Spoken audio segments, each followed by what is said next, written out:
Our next story is about a garden that provides a direct link to the past and the stories and memories that come with it. Here's Jane.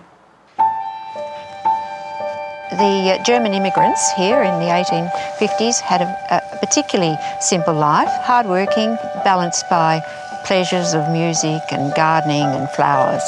So for me, working here, I feel as though I'm back into their time. You're reminded of it everywhere you look, and you feel happy.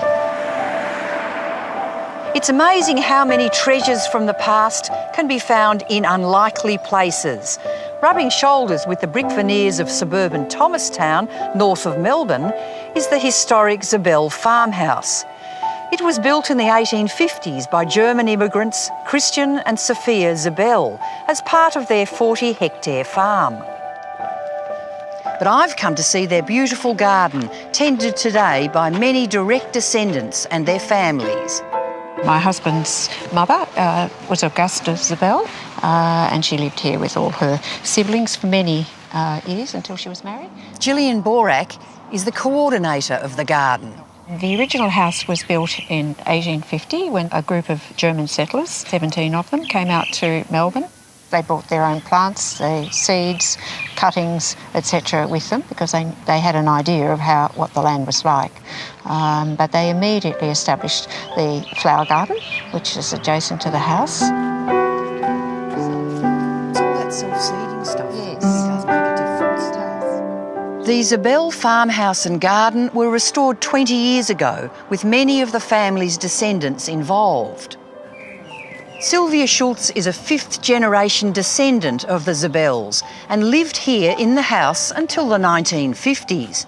Her grandmother, Dorothea, was a passionate gardener who nurtured this beautiful courtyard. Well, this was always Gran's garden. Around the other square was herbs and all that. The orchard was down there, and of course it was much bigger than what you've got to see now. This was her prize little spot. And what about the hanging baskets that are around the balcony of all the ferns? Yes, well, she always had the hanging baskets of maidenhair along there. But the maidenhair used to grow between the stones over on the hill, just out near the church. So some of it used to grow there. Well, look at the wonderful poppies that we have now. Were they around? Those poppies have been in this garden or growing somewhere ever since I've known, because we would have our cooking.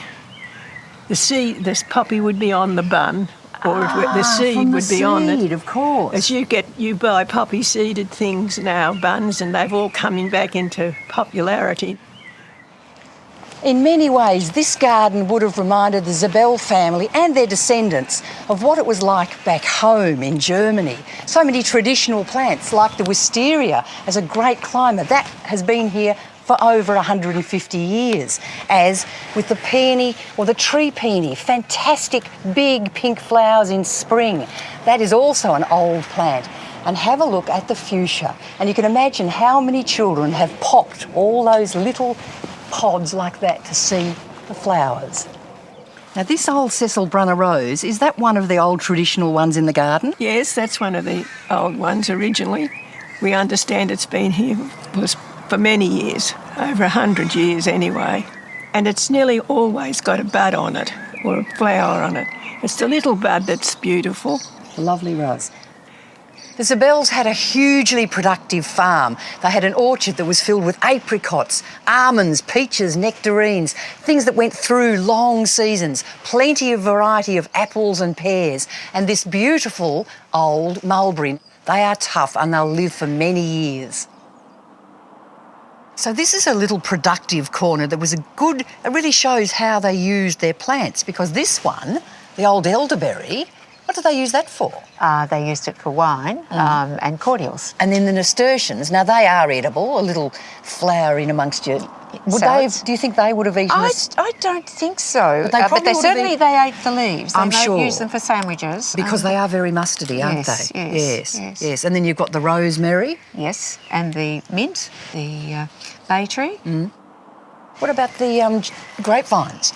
Well, as far as we know, they were basically used for vinegar and preserving. Not so much for the Not wines. so much for the wine. Well, preserving was such a and the big... leaves as well, yes. Oh, yes, they would have used the grapevine leaves. Yes, of Yes. course. But basically, they went for everything that would help them sustain their food throughout the year.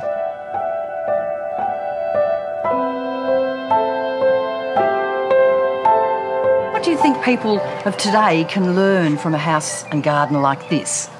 Oh my goodness, what can't they learn? Really, our settlers came, 160 years ago with nothing.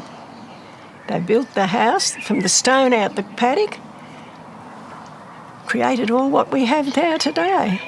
And really, what faith and fortitude they had.